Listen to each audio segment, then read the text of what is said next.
Voilà. Je vais passer au deuxième chapitre, donc le cinéma de Kubrick, un discours critique et ironique sur l'homme, point d'interrogation. Donc, dont c'est les personnages, des personnages des films de Kubrick présentent une certaine cupidité, un monde d'humanité et d'intelligence. Même, pour citer justement en 2001 l'Odyssée de l'espace, même l'ordinateur HAL finalement s'humanise. C'est très très drôle. Alors c'est un peu long de résumer le film, qui d'ailleurs est passionnant parce qu'il interroge sur la condition humaine. Il fait même une hypothèse sur le développement de l'intelligence humaine à partir de cette pierre, ce parallélépipède rectangle qu'on retrouve à la préhistoire et puis qu'après on retrouve sur la Lune. Enfin, il y aurait beaucoup de choses à dire, mais ce qui est très amusant, c'est qu'à un moment donné, donc on est dans un vaisseau spatial avec l'ordinateur HAL, qui est un ordinateur censé ne faire aucune erreur, dernière génération, et puis alors il transporte des passagers qui sont en hibernation, et puis deux techniciens qui s'occupent de gérer la chose main dans la main avec HAL. À un moment donné, il y a une interview d'un journaliste qui veut savoir comment avance justement l'expédition, et puis à un moment donné, le journaliste a un peu l'impression que HAL est assez fier de montrer ce qu'il sait faire, toute cette performativité dont il fait preuve, et puis le journaliste se demande si HAL peut avoir des émotions sincères. Et finalement, HAL se révèle un peu à l'image de son créateur. Quand même, il est pris d'une crise un peu de paranoïa, d'une crise narcissique. Il devient perfide avec ces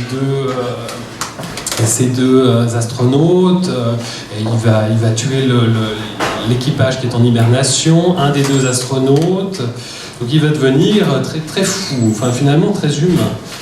Alors, je ne peux pas m'empêcher de vous citer un passage. Malheureusement, on n'a pas de beamer, on n'a pas de dispositif technique, le lieu n'est pas conçu pour. Alors, pour vous donner une image de la texture de ce film, je n'ai pas résisté à vous citer un passage, donc le moment où HAL est sur le point d'être désactivé par l'astronaute survivant, le dernier à survivre, qui s'appelle Dave. Alors voilà ce que dit HAL. Il a le couteau sous la gorge, si je puis dire.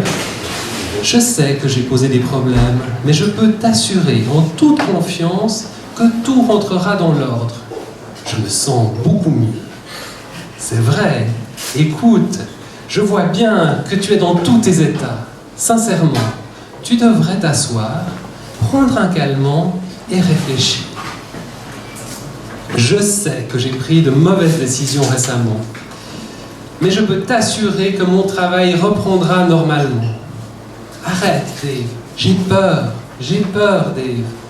Dave, ma raison s'efface, mon esprit s'en va. Je le sens. Puis ensuite, Dave lui retire un peu toute sa mémoire, donc un peu selon la loi du psychiatre Ribot, donc les souvenirs récents disparaissent, donc il devient un peu débile, HAL, il régresse complètement, et puis il lui reste des souvenirs anciens. Donc voilà, c'est... Exactement. Alors HAL régresse et entonne une chanson d'amour, Daisy, Daisy, qui a été apprise par son instructeur. Voilà. Fin de citation. Nous allons passer à un troisième extrait musical qui est du compositeur du XXe siècle, György Ligeti, donc toujours en lien avec l'Odyssée de l'espace, avec cette atmosphère assez étrange, assez méditative. Ça s'intitule Lux Aeterna, donc on mettra 2 minutes. Voilà. C'est le troisième.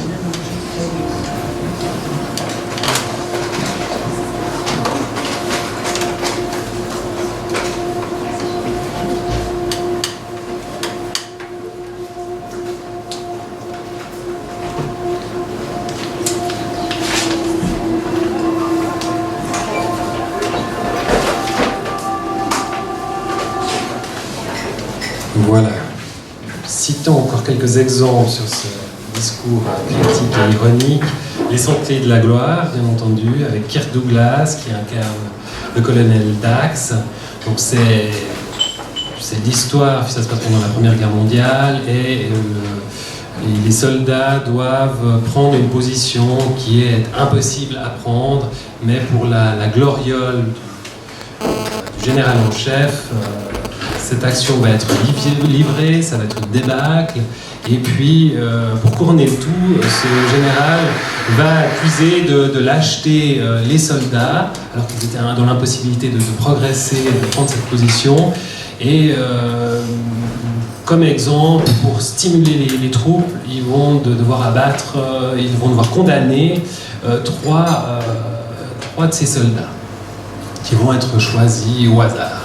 Alors voilà ce que dit, il y a un procès mascarade qui a lieu, et voilà ce que dit Kirk Douglas. Messieurs de la cour, il y a des instants où j'ai honte d'appartenir à la race des hommes, et j'en ai ici l'occasion. Fin de citation. Autre exemple, je reviens sur Barry Lyndon, donc, qui se montre un personnage très égocentrique, attiré par son intérêt, qui laisse tomber sa belle et jeune femme, Lady Lyndon. La seule affection qu'on perçoit, en tout cas au cours de ce film, concerne son propre fils, qui va mourir tragiquement d'une chute à cheval après lui avoir désobéi. Je citerai encore Orange Mécanique. Il y a tout un discours, une ironie sur la rigidité et l'inhumanité des pouvoirs, que ce soit le pouvoir politique, religieux, la police, des parents démissionnaires. Donc c'est l'histoire d'une bande d'adolescents qui prennent plaisir à se livrer à des bagarres, à des meurtres et à des viols. Et voilà, un des personnages, justement le héros est fan de Beethoven, la 9e de Beethoven, et il va subir une cure de désensibilisation pour le normaliser. Voilà. Donc en regardant ce film, je ne pouvais pas m'empêcher de penser à Malaise dans la culture de Freud de 1929, qui pose la thèse principale est quand même, face au malheur et à l'hostilité de la nature, la culture fait-elle solution? En tout cas, ce film démonte la chose. Dernier exemple cinématographique, Full Metal Jacket, qui est un film extrêmement ironique. D'ailleurs, le prochain extrait un extrait très, très joyeux des Trashmen, on ne va pas le passer tout de suite, mais je vous dirai quand. Et des Trashmen, donc un groupe de l'époque, et ça s'appelle Surfing Bird, donc l'oiseau qui surfe. Donc ça contraste, je pense, toute la culture du surf, qui est un peu aussi une opposition à ce pouvoir un peu rigide de droite à cette époque. Et donc il y a toute une ironie à travers la musique, et qui jouxte des scènes assez épouvantables, où il y a c'est quasi un documentaire par moment, je trouve. Donc il y a une première partie où donc c'est des jeunes, dans Full Metal Jacket, des jeunes soldats qui vont être envoyés au Vietnam, et la première partie concerne leur entraînement. D'ailleurs dans le film, l'instructeur était un militaire, et je crois qu'il a improvisé une des premières scènes. La première scène qu'il joue, où il met au pas les jeunes, je crois qu'il a improvisé la chose, enfin il a fait son job. Et c'est quasi un documentaire où on voit ce conditionnement, cette atmosphère un peu de cruauté entre les militaires. Après, on a la deuxième partie où ça se passe au Vietnam, et puis des soldats se retrouvent dans les hélicoptères, avec des militaires qui s'amusent à chasser, qui font une sorte de chasse à courre depuis l'hélicoptère. Ça, c'est des choses qu'on peut voir dans les documentaires, où pour s'occuper, certains gradés prenaient un hélicoptère au Vietnam, et puis allaient se balader, et puis allaient assassiner des gens qui travaillaient dans les rizières. Donc il y a cette atmosphère, cette espèce d'horreur de la guerre, et toujours cette ironie, cette moquerie, peut-être pour rendre supportable la chose, ou peut-être pour accentuer l'horreur de ces images. Donc je vous passe on va passer cet extrait très joyeux, Trashman.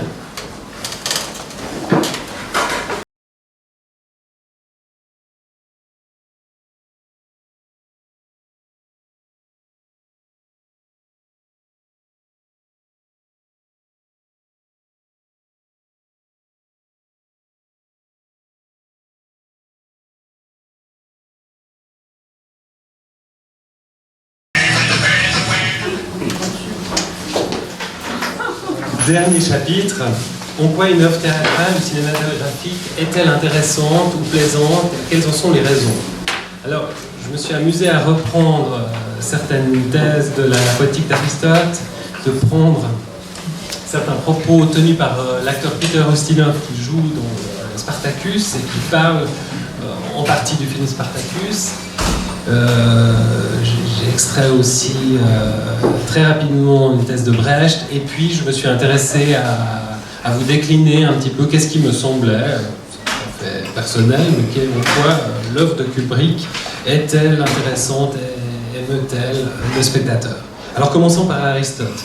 Donc, dans sa poétique, il s'intéresse à la tragédie, et il considère la tragédie comme l'imitation d'une action supérieure réalisée par des personnages en action et non au moyen d'un récit, avec un effet produit, c'est la purgation via la crainte et la pitié. Pour lui, le plaisir émotionnel dans la tragédie, il vient de la pitié, parce que le sort du héros est immérité. Le plaisir, il vient du spectateur, il vient de la crainte, en raison d'une sorte d'identification au héros, donc par cette catharsis, mais aussi de la surprise grâce au revirement et aux reconnaissances. Donc il y a à chaque fois des renversements de situations. Édipe, par exemple, il y a un revirement, c'est quand il réalise qu'en fait, voilà, il a couché avec sa mère et que c'est lui qui est la cause du malheur dans le pays, par exemple. Je vous cite un ou deux passages rapidement. Ce qui tiré de la poétique. Ce qui plaît dans une tragédie, ce sont les moments de l'histoire, c'est-à-dire les péripéties et les reconnaissances. Autre extrait, donc Aristote mentionne que les événements suscitent crainte et pitié, et l'intensité émotionnelle sera d'autant plus grande quand les événements, je le cite, se produisent contre notre attente, car ils paraîtront alors plus étonnants, et que s'ils s'étaient produits spontanément ou par hasard, parmi les coups du hasard, ceux qui semblent s'être produits comme à dessein semblent les plus étonnants. Autre extrait de la poétique. Et puisque le poète doit procurer le plaisir qui vient de la pitié et de la crainte par le biais de l'imitation, il est clair qu'il doit faire naître ce plaisir des situations. Passons à Peter Ustinov. Dans deux interviews, je vous citerai les extraits pour illustrer la chose. La qualité d'une œuvre semble résider dans les contradictions internes des personnages et dans une prise de conscience des similitudes entre ce qui est présenté et notre vécu propre, sorte de prise de conscience par l'étonnement. Interview sur Spartacus de 1960. Mais j'ai aussi une petite maxime, une petite règle à moi. Il vaut toujours mieux jouer un héros avec un point faible ou un méchant avec un cœur. Un personnage doit avoir trois dimensions et une forme de contradiction interne pour être intéressant. C'est le cas de mon rôle dans Spartacus, un homme donc, qui joue le rôle il achète des esclaves pour les transformer en gladiateurs. Mais c'est le cas de mon rôle dans Spartacus, un homme qui n'accorde aucune valeur à la vie, tout comme son entourage. Mais il n'est pas non plus complètement mauvais, et peut-être cet exemple tiré du film en est la preuve. Il y a un extrait à la fin du film où il fait preuve d'humanité, son personnage. Autre extrait tiré d'une interview de 92, celle-ci. La vie est pleine d'humour. Pour moi, la comédie n'est qu'une tragédie qui a mal tourné. Bien sûr, la tragédie n'est qu'une comédie qui a mal tourné. Tout peut arriver tout le temps, car la vie est pleine de surprises. Et le travail le plus accompli est celui où vous ignorez si on va vous demander de rire ou de pleurer. C'est ça un vrai drame pour moi. Pourquoi séparer la comédie d'un côté, la grosse farce de l'autre, ou ailleurs, la tragédie ? Il faut un mélange de tout pour que ça soit comme la vie et que les gens revivent leurs propres expériences. Tout drame, en fait, repose sur des éléments que les gens ont vus, mais n'ont pas vraiment remarqués. C'est ce que fait Shakespeare, de porter ça un cran au-dessus et de capter votre attention au point de vous exclamer « Mon Dieu, c'est vrai, je n'y avais jamais pensé ». Faux, bien sûr que les spectateurs y ont pensé, mais ils ne l'ont pas traduit en mots ni en actions, ça ne les avait pas encore émus ou fait rire. Et c'est tout l'art d'une vraie tragédie. Ce qu'il dit, ça s'observe aussi, ce mélange de tragédie et de comédie dans un drame, ça s'observe par exemple dans le film Lolita. C'est donc un des protagonistes, à nouveau un jaloux. Il y a cette jalousie maladive du professeur de littérature qui est interprété par James Mason. Et il y a des scènes, c'est un drame, mais il y a des scènes extrêmement drôles, notamment, qui m'ont fait énormément rire par leur incongruité, par leur ironie. C'est la scène du bal avec Peter Sellers. Il y a la scène du bain de James Mason juste après le suicide de son épouse. Il y a aussi toutes ces facéties de Peter Sellers à l'encontre de James Mason qui donnent justement ce duo. C'est à la fois tragique, mais à la fois très vivant, à la fois très... Je trouve que ce film illustre assez bien les propos de Peter Ustinov.